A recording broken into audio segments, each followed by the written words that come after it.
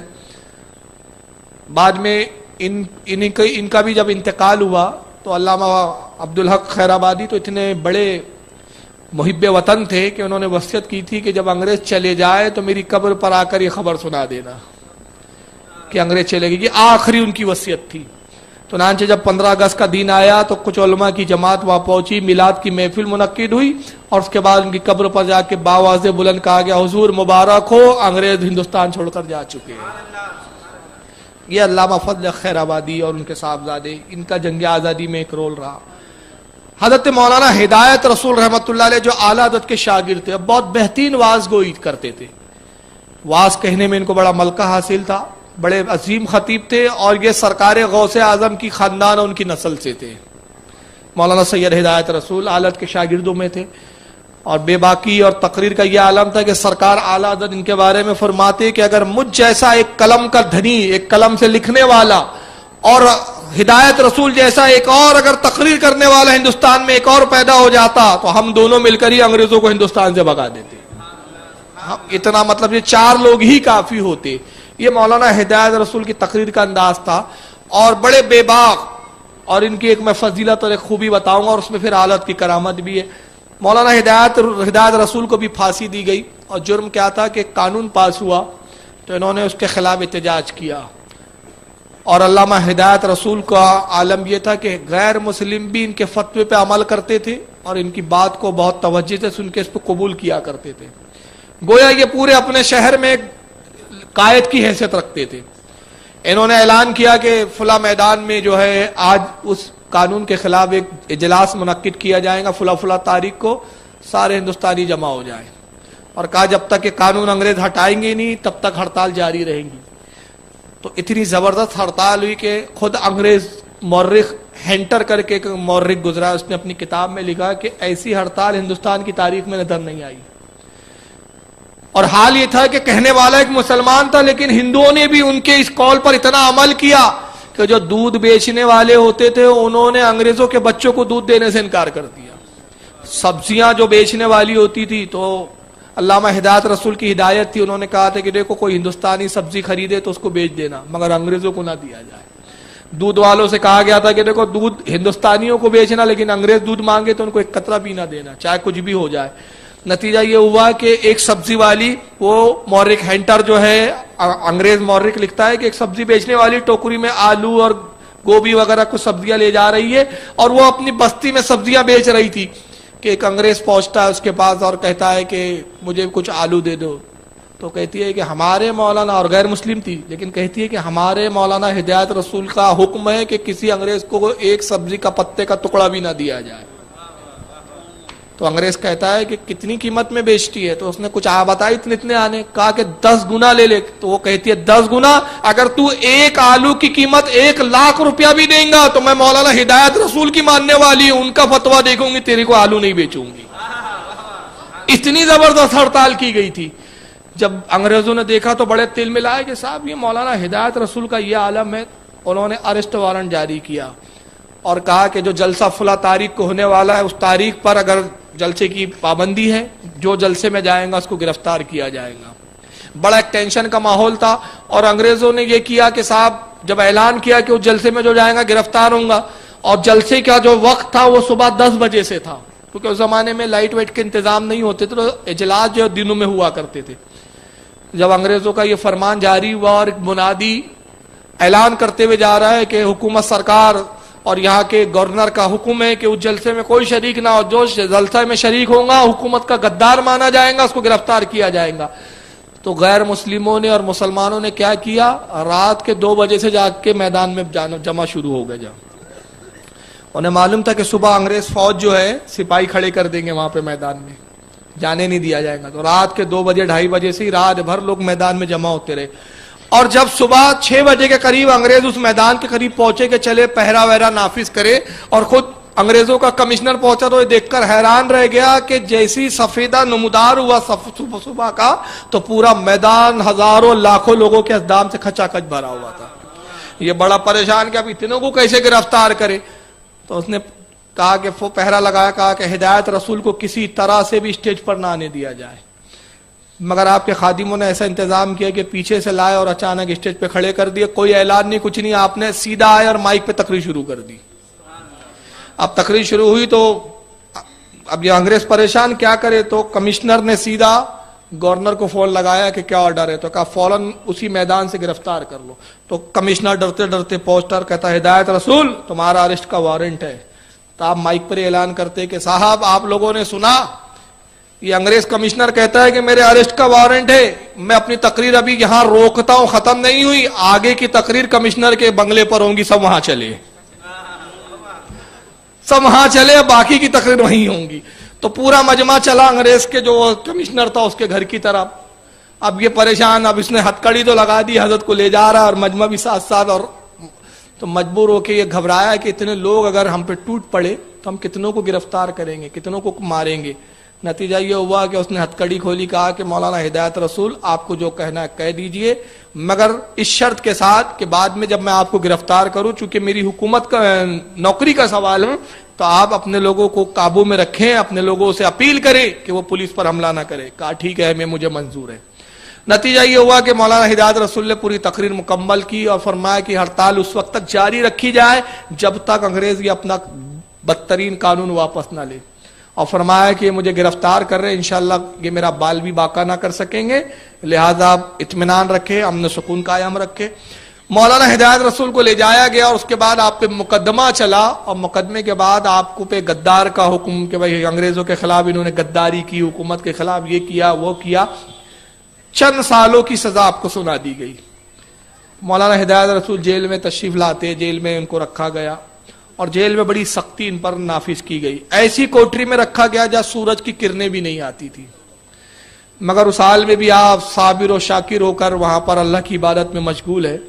سرکار غوث اعظم کے شہزادے تھے, تو ایک دن جب تکلیف بہت حد سے زیادہ گزر گئی تھی, انگریز کئی بار یہ ہوتا کہ وضو کے لیے پانی تک نہیں دیتے تھے, کئی بار آپ کو کھانا نہیں دیا جاتا, کبھی کھانا دیا جاتا تو بہت ہی بدترین کھانا دیا جاتا تھا, بڑے محنت کے کام لیے جاتے تھے. تو ایک دن آپ نے منقبت لکھی سرکار غوث اعظم کی شان میں, اور اس منقبت میں غوث اعظم سے استغاثہ کیا, اور الفاظ کچھ اس طرح تھے, مفہوم یہ تھا آپ کی منقبت کا کہ حضور اے میرے جد کریم میری خبر لیجئے, میری جو ہے خبر لیجئے, مجھ پر اپنا کرم کیجئے.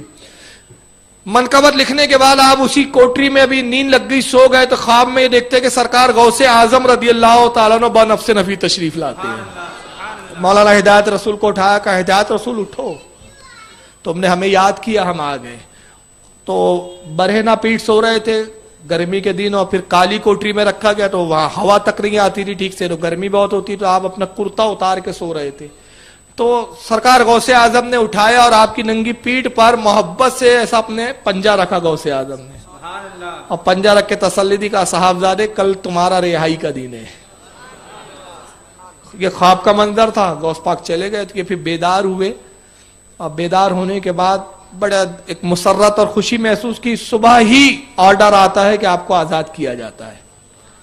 مولانا ہدایت رسول کو جب آزادی کا پروانہ ملا, سیدھا وہاں سے جیل سے آپ نکلے, سیدھا اپنے مرشد کامل استاد گرامی حضور سیدی اعلی حضرت کی بارگاہ میں حاضر ہوتے ہیں.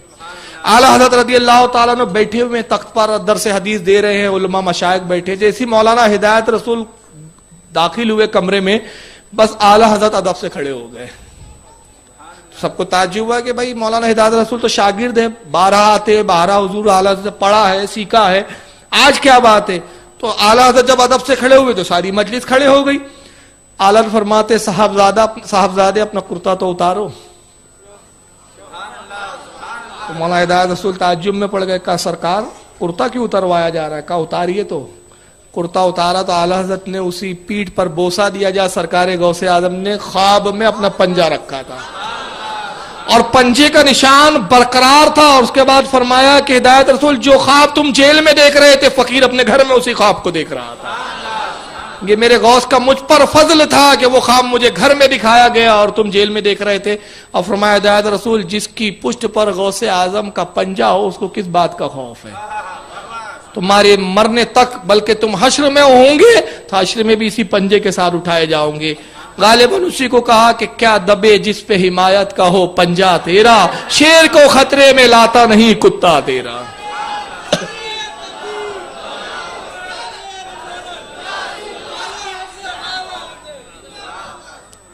یہ علامہ ہدایت رسول تھے. اس کے بعد کچھ دن ابھی آزادی کو ملے ہی تھے کہ پھر دوبارہ انگریزوں نے آپ کو گرفتار کیا. پھر جرم عائد کیے گئے, یہ جرم انگریزوں کے خلاف یہ بولا, یہ کیا وہ کیا, فلاں جگہ آپ نے یہ تقریر میں انگریزوں کے خلاف یہ بولا. اور اس کے بعد پھر مقدمہ چلا, اور یہاں تک کہ آپ کو سزائے موت, پھانسی کی سزا سنائی گئی, اور حضرت مولانا ہدایت رسول بھی پھانسی پہ لٹکا دیے گئے. اس طرح یہ بھی شہید ہوئے. کہ جنگ آزادی میں سنیوں کا کردار ہے. اور خود اعلی حضرت کے گھرانے کا حال کیا تھا. علامہ رضا علی آلت کے دادا, ان پر اس زمانے میں انگریزوں نے 600 روپے کے سر پہ انعام رکھا تھا کہ جو رضا علی کا سر لائیں گا اس کو 600 روپے انعام دیے جائیں گے. جرم کیا تھا. علامہ جب یہ 1857 کا جب معاملہ آیا تھا, غدر کا معاملہ, اس میں علامہ رضا علی بھی شامل تھے اس وقت. اور ان پر بھی جرم عائد تھا کہ یہ بھی ان علماء کی تائید میں ہے. اور اعلی حضرت کے والد گرامی علامہ نقی علی خان رحمۃ اللہ علیہ ان دنوں جوان تھے اور دارالفتہ میں بیٹھتے تھے، درس و تدریس سے آپ کا تعلق تھا. علامہ نقی علی خان علیہ رحمہ کا حال یہ تھا کہ دن میں طالب علموں کو مدرسے میں پڑھاتے تھے اور رات میں گھوڑے آپ خرید کر گھوڑے جمع کرتے اور رات میں گھوڑے مجاہدین کو پہنچایا کرتے تھے. یہ کردار رہا ان علماء کا ہمارے. اور اعلیٰ حضرت کی بھی شان یہ رہی کہ اعلیٰ حضرت کے کئی شاگرد جنگ آزادی میں شریک رہے. ایک طویل داستان ہے، اس پر انشاءاللہ کبھی موقع ملا تو میں تفصیلی گفتگو کروں گا، کیونکہ موضوع ابھی اتنا وہ نہیں ہے، مجھے موضوع اور بھی 2-4 سمے